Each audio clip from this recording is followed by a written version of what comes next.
Hello and welcome back to Chaotic Insights, where I break down the TV show Chaotic, and today we'll be talking about episode 40, Friendly Fighting. So grab a snack, start your laundry, and we'll dive right in. Episode summary: Kaz is about to go into an anonymous challenge match in the Drome when Sarah runs up with news.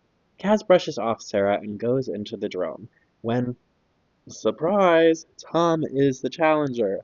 Tom says he wants to give Kaz some pointers because they are both one win away from a Codemaster match in the Drome. So they start the battle, and we get Kaor versus Tanith Toborn in the Crystal Range. Kaz found a new booby trap there, but Tom also knows about it and uses it against Kaz for the win. Tom beats Kaz a few more times, then in Von Blut versus Nadrin, Tom equips Nadrin with a Torwig, which gave Kaz evidence to accuse Tom of cheating. Ah. Codemaster Imthor then rises up out of the ground to address the formal complaint. Tom lies and makes up a justification for equipping Nadrin with a Torwig. Then, Imthor discusses with the Council of Codemasters, and in that duration, Tom is barred from battling at Chaotic. After the match, Tom admits that he cheated, and Christella and Clay admit to eavesdropping on Kaz's strategy sessions to help Tom. In the end, Tom ports to Kiro City to evade punishment from the Codemasters. And that's our story, folks. So, analysis. Let's just start off with this is actually one of my least favorite episodes of Chaotic. Probably.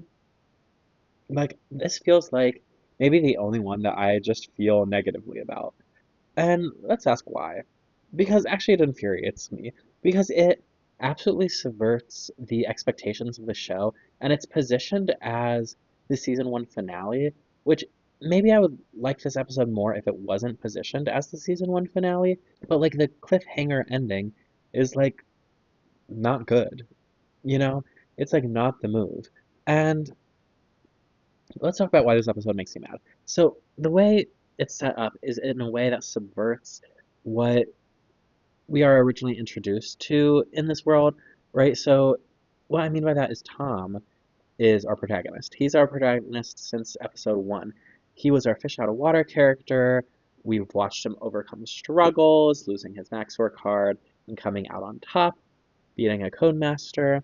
And Tom was our entry point to this world, and he carries the through line throughout the series. And we do get Kaz focused episodes, we get Peyton focused episodes, but we're not meant to root for them to the same extent that we're meant to root for and identify with Tom. So when Tom is revealed to be the anonymous challenger, the like emotional exciting incident takes place, and Tom is cast as the antagonist of the episode. And Tom is the obstacle in the way of achieving Kaz's seventh win in the Drome, and this is set up to be a Kaz episode. So Kaz is put in the protagonist spot, and Kaz is set to face Tom in the antagonist spot, right? Chaotic wants us to root for and identify with Tom, so why is he the villain, right? Why is he the villain? Here's the thing. I've always said this, is Tom the villain? And this episode, Tom is the villain, right? Not to be a Tom hater, certified Tom hater over here, but this episode, let's ask, is it entirely out of character for Tom? No, because Tom has always been this two-sided character. He's brash, he's impatient, he's hot-headed, he's quick-tempered, but he's also like fiercely loyal. He's quick to help.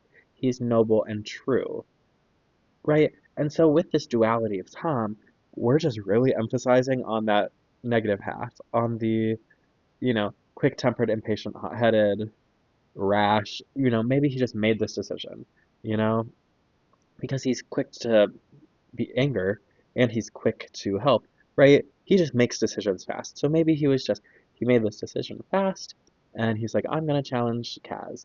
But his brash and irrational is him, right? That's one side we get of him. But that side of him is not always finally in tune with Kaz's emotions, right? We've seen that with when he became an underworld player. We've seen that with maybe the Chaotic Kings episode, right? These are two separate people, Kaz and Tom. They may be best friends, but they operate on different wavelengths. And we get this justification that, oh, Kaz, I'm just trying to help you, right? I have such noble intentions. I'm trying to give you pointers before your big Codemaster match, right? And the implication of that, what? Kaz has never been in a Codemaster match, right? Well, first of all, that's false because in what? Episode 13, when they introduced the concept of Codemasters, Kaz says that he has been in a Codemaster match against Codemaster Amazon. That's way back episode 13. And for Tom to be like, let me give you some pointers, like Krellin did to me in the beta drome. Okay, let's escalate it to a real main drome mask where if you lose, you don't get the prize of battling the Codemaster, right? It's just weird, and it's what it is condescending. Like Tom, he's you could justify that he's trying to do good, that he has noble intentions, but what it is condescending. It's like I'm better than you, and I'm trying to help you, but you didn't ask for help. It's condescending. And so, as a certified Tom hater, this is really the episode that like unlocks that for me, I think. Right? Tom has always been duplicitous, but this one he is the villain. And he's the obstacle, he's condescending, he's ruthless and rash. And at the end of the episode he flees. He literally flees to avoid punishment, making him a coward. Right? The Tom we know is not a coward, but this one is. And that's how I feel. You know what I mean? This episode paints Tom as the villain, and it's just set up that makes sense. And so the flip in and of itself, it doesn't offend me too much, especially in the greater context. However, this is the season finale.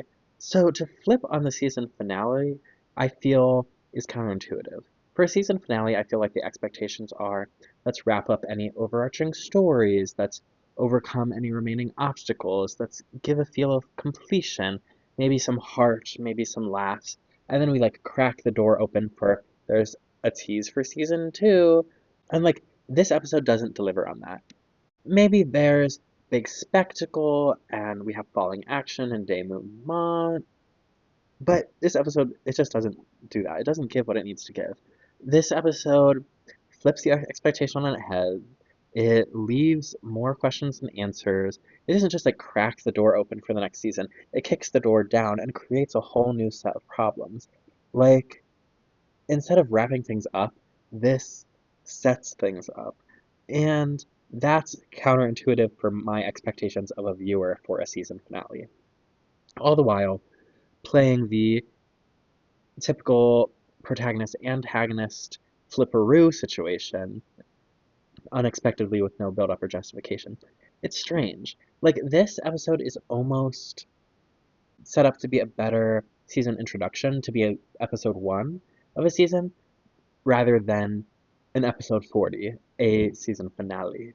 And like that's fine. Like this episode in and of itself is fine, right? It's a fine episode. We get some good action and mystery and intrigue, but it's just doesn't represent the heart of chaotic independently.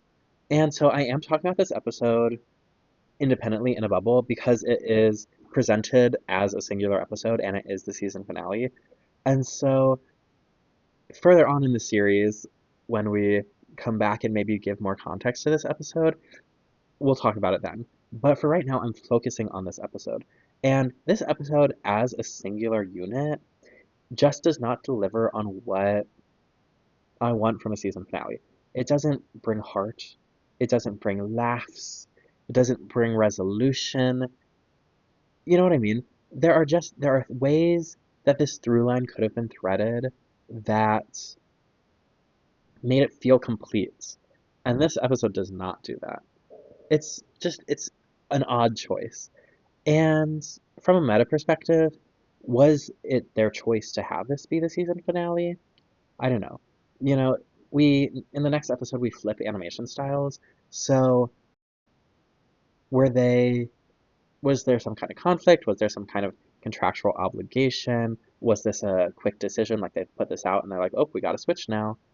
I think things don't work that fast. It's definitely possible, but there's just something about it that, like, the choice was made that this is the season finale. We could have, I'm trying to think, what could we have flipped around to felt more conclusive? You know, even if, even if the last episode was the season finale, um, Eye of Maelstrom, that's, there is some sort of conclusion to that. There's Tom gets a Nadrin scan, right? The end of an arc. And then if this started the next season, it would have introduced, this concept of what happened to Tom. And we would have been able to figure that out. But it's such an odd split. Even though I dislike this episode from a emotional perspective, right? It doesn't give what it needs to give, and also it's not a season finale, right? It flips the expectations, which like sometimes is a good thing when you subvert expectations, but there has to be a payoff. There has to be some kind of relief to it. And if this episode was labeled part one, then fine, whatever. It's not a full story, but it's like marketed as this is one episode, this is a full story, and we don't see the benefits or the flip or the conclusion of this twist, you know? And so it's unfulfilling as an audience member. And so even though I just like this episode from an emotional perspective, from like a storyline perspective, I noticed this time around that like from a craft perspective, it does do a fairly well job of incorporating information that we've learned from the past into this episode, right? Like from a technical like craft perspective, this episode marries a lot of things together to not feel conclusive, but it rewards the people who have watched the whole series because they have that recognition. So, for example, Peyton's pep talk to Kaz. It follows Peyton's mantra from episode 3, Unexpected, right? It calls back to this core of Peyton's character when we first meet him. His strategy is always be unexpected, but not too unexpected, right? And that's what we get here. And so that's a good callback to episode 3 when we learn about Peyton, and this like solidifies what we know about him is that his strategy is to be unexpected. Then we get Tom references episode 13. Well, before I beat Codemaster Krellin, he gave me pointers. So that episode's episode 13 when, Krellin and Tom are in the beta drum. But then he also references when he beats Codemaster Krellin, episode 25. We already have 3 references that like span all of season 1. 3, 13, 25. But then we also get more allusions and references in the match.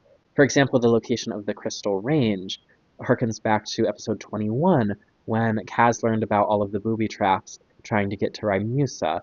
And when I put this together, when 2 and 2 went together, I was like, that's crazy because it's all connected. I thought episode 21 was like truly a standalone episode, but here we are talking about, oh yeah, Kaz had this experience where he had to get to the top of Scimitar Summit to warn Rymusa, and on the way he found all these booby traps. Well, he found another one, and he's going to use it here. But Tom trips him up or whatever. That's a lot of this episode. And so I was like, even the standalone episodes aren't standalone. They're all interconnected, interwoven. And that's like, ugh, I just love Chaotic. It's so smart. It trusts its audience to make these connections. Or if it doesn't trust its audience to make these connections, it uses these connections subliminally to help you understand the world further. Right? Even if you don't remember episode 21, you're still learning about the Crystal Range and how there are booby traps there. So then, if you see this episode first and then see episode 21, you still have that connection. Then we also get the Kubian Caves, which is a reference to episode 30, when they went on the adventure with Antinion and he had his submarine and they fought Nothalax underwater. Right, both the submarine and the location were present in that episode. We also get, even Tom uses his scan from last episode, the Nadrin card, episode 39, and the Interlude of Consequence from last episode, right? That last episode, I was like, what's up with this music? Like, are we ever going to see it again? Boom, next episode, season finale, we're going to see that Interlude of Consequence music. And it's important because it helps to unravel, Tom equipped his Torwig, but how did he know he was going to get air? Well, it's because he knew Kaz was going to rearrange the elements through the interlude of consequence. It all comes together. We also get this moment that harkens back to episode 8 when Christella first met Clay. What Christella did was she eavesdropped. And, to help Tom cheat, Christella and Clay eavesdrop. And we know they have those skills because it was established in episode 8. So, from a world building perspective, this episode reinforces, reintroduces character traits, concept cards that we've seen before, right?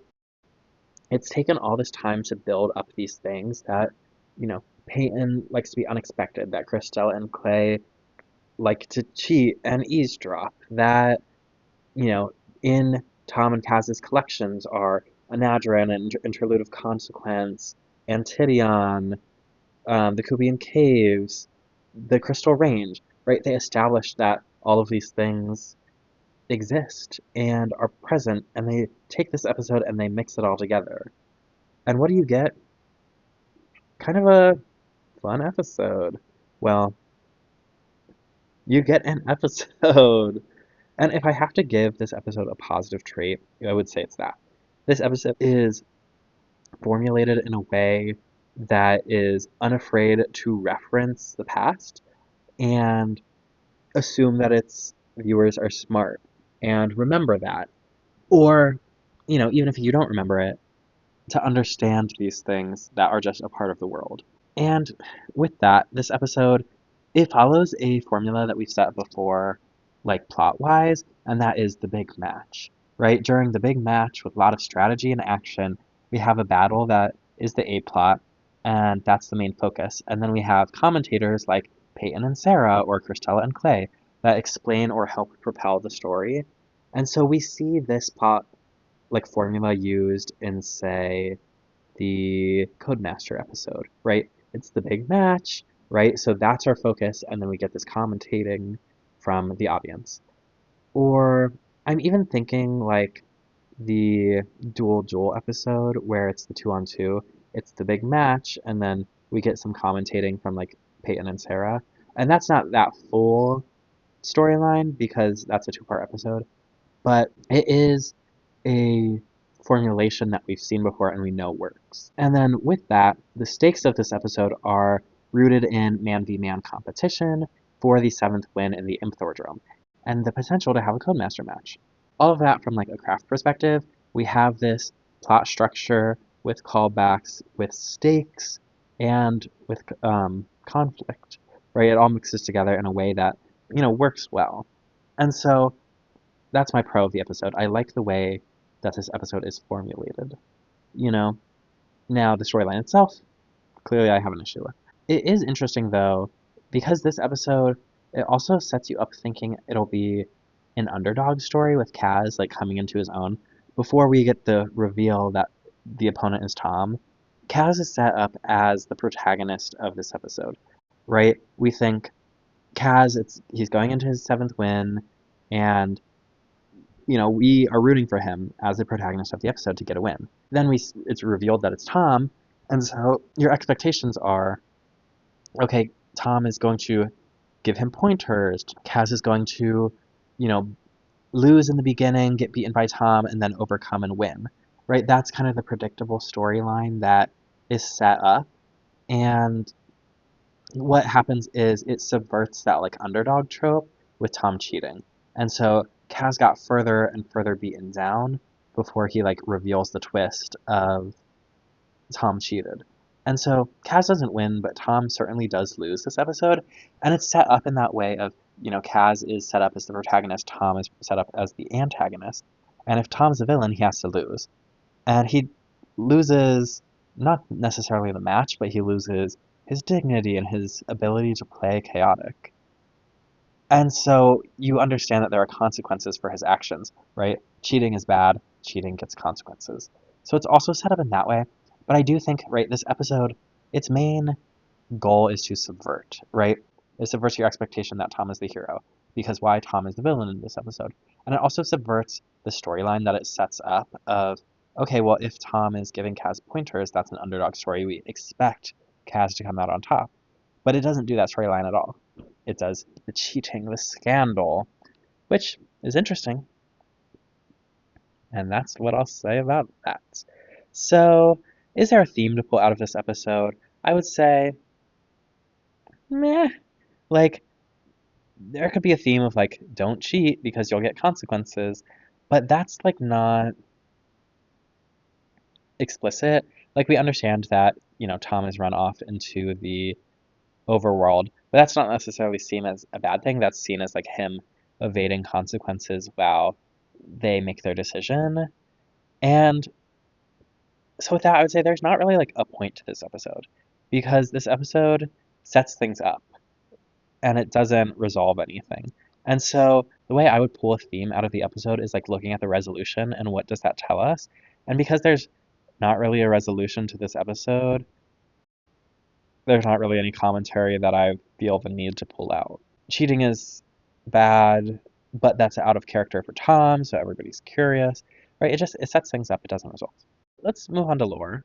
Lore, there's not a ton of new lore in this episode because it is so heavily reliant on callbacks. We get the first official drum match between Comm and Kaz. We get a new booby trap in the Crystal Range. We get an introduction to the creature Simeon.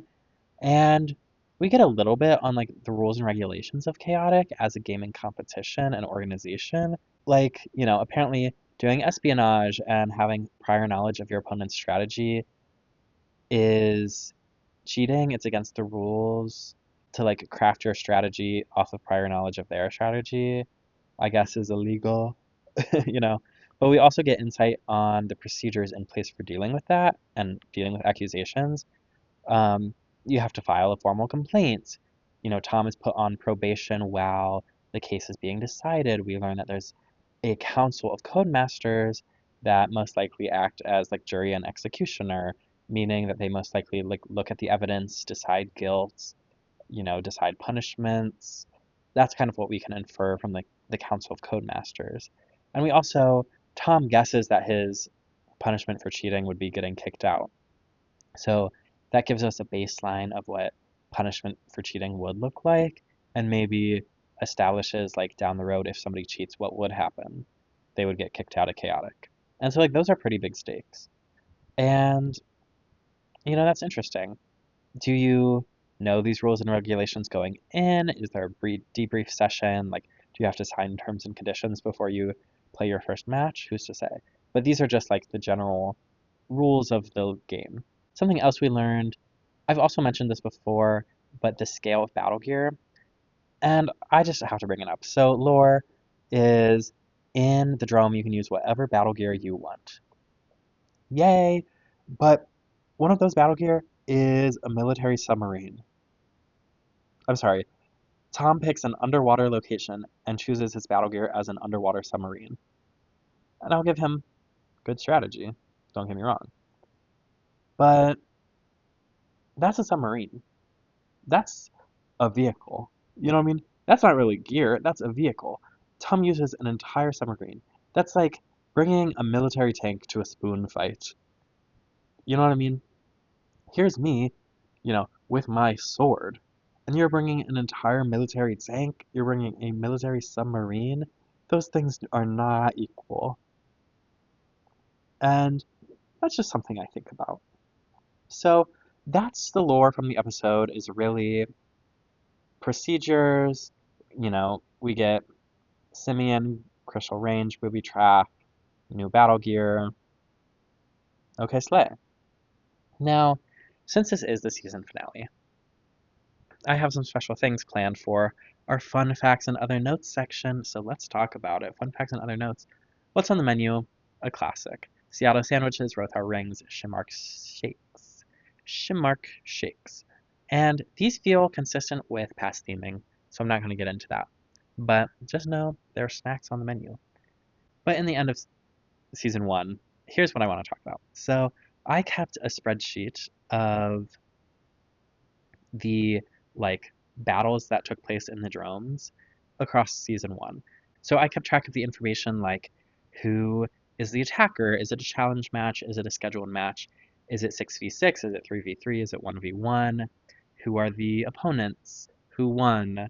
And what drome are they in? Like all these things. And I'm not a data scientist, so I don't know the best way to present all that data. So I'm just going to look at a couple stats here. And one of that is deck configurations, right? So what I mean by that is when you set up your deck, how did you do it? Um, and so the options for this are Overworld, Underworld, Danian, Mepedian, and Mixed Tribed, but then you also have Tribeless. So these are you using a uniform tribe in your deck, or are you using a mixed tribe? And if you're using a uniform tribe, which tribe is that? And so I have two pie charts for you. One is the overall representation of like deck setups, and the other one is the representation of winners. And so here are these two charts. Let's get into the data. So if you look at the two pie charts, the win rate and the overall representation, the proportions of those are actually pretty similar, meaning that no one tribe is overrepresented or pushed as more powerful. Each deck setup wins about half the time they appear, and that helps narratively establish that all the tribes are equally powerful, like they're equal matches. And it helps to show that it's about the player, it's not about the cards. It's about what strategy you use and what works for you. Each strategy wins about half the time, so it's about your individual player level and not the strategy you choose. Now, on the flip side of that, the amount of times the tribes appear in matches also tells us something. Overworld and Underworld decks are set up to be overrepresented, whereas like Danian and Mepedian decks are underrepresented.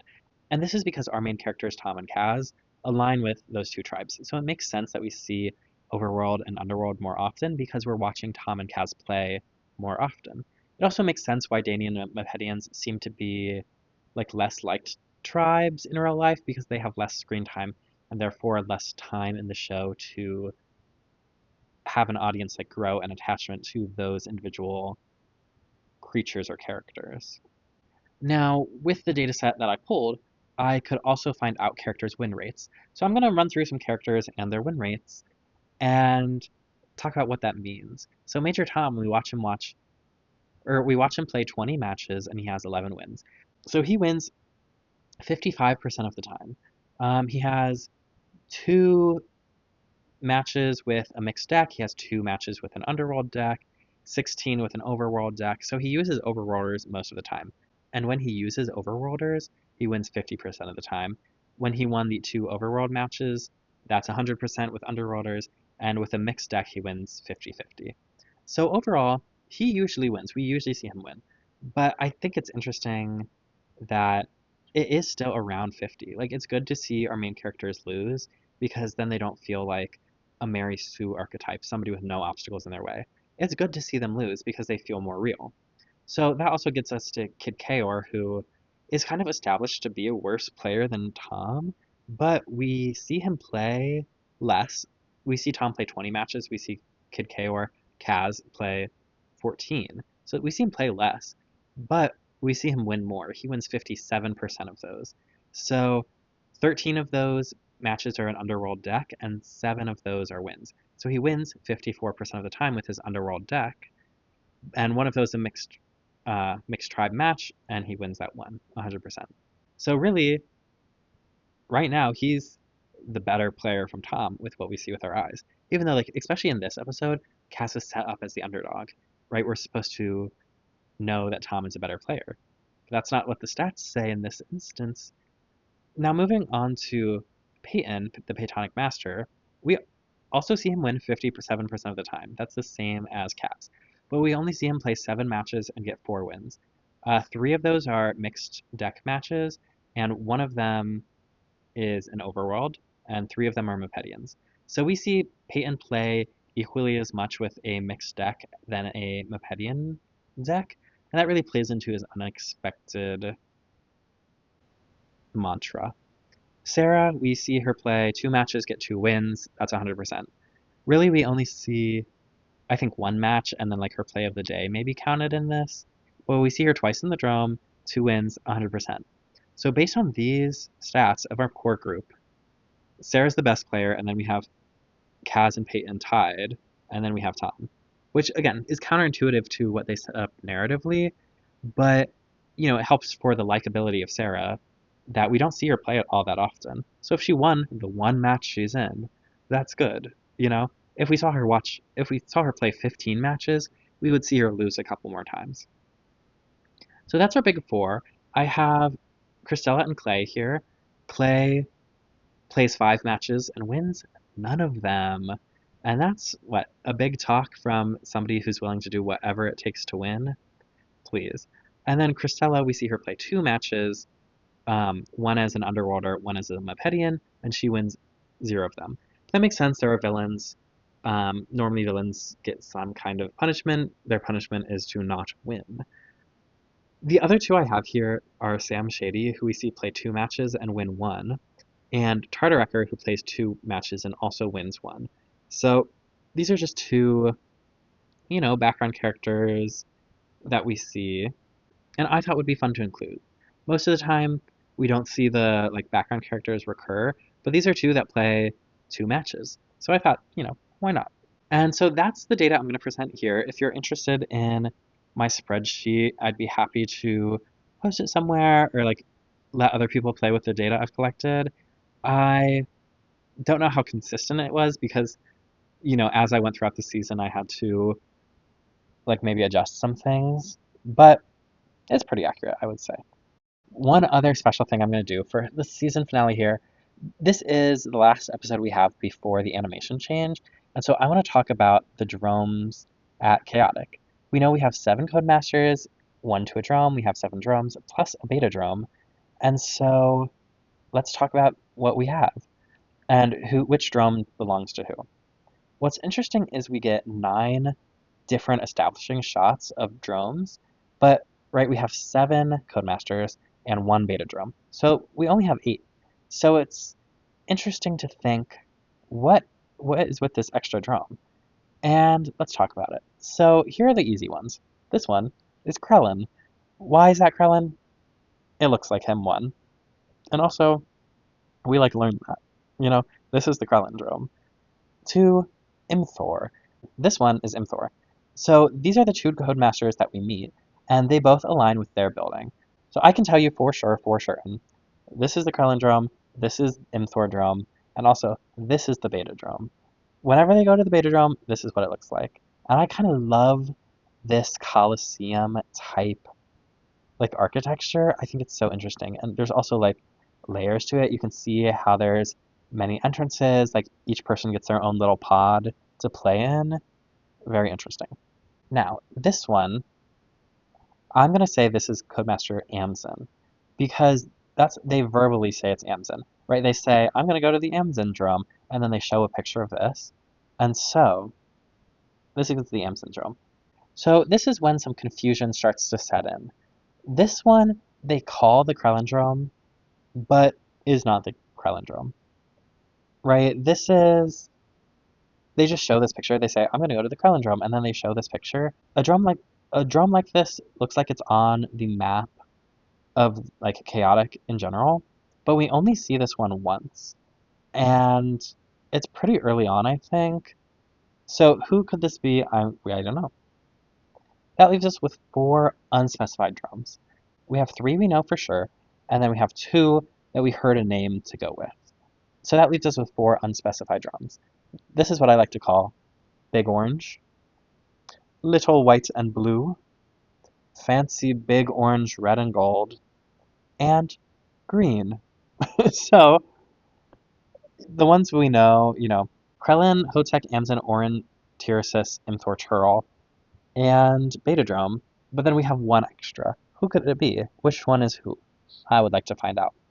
So we have all of that, then we have this big map of Chaotic. And if you look at the big map, there are some inconsistencies, right? For example, the big fancy orange and gold one doesn't exist, is not on the big map, right? There's this purple one that we'd never get a close-up on.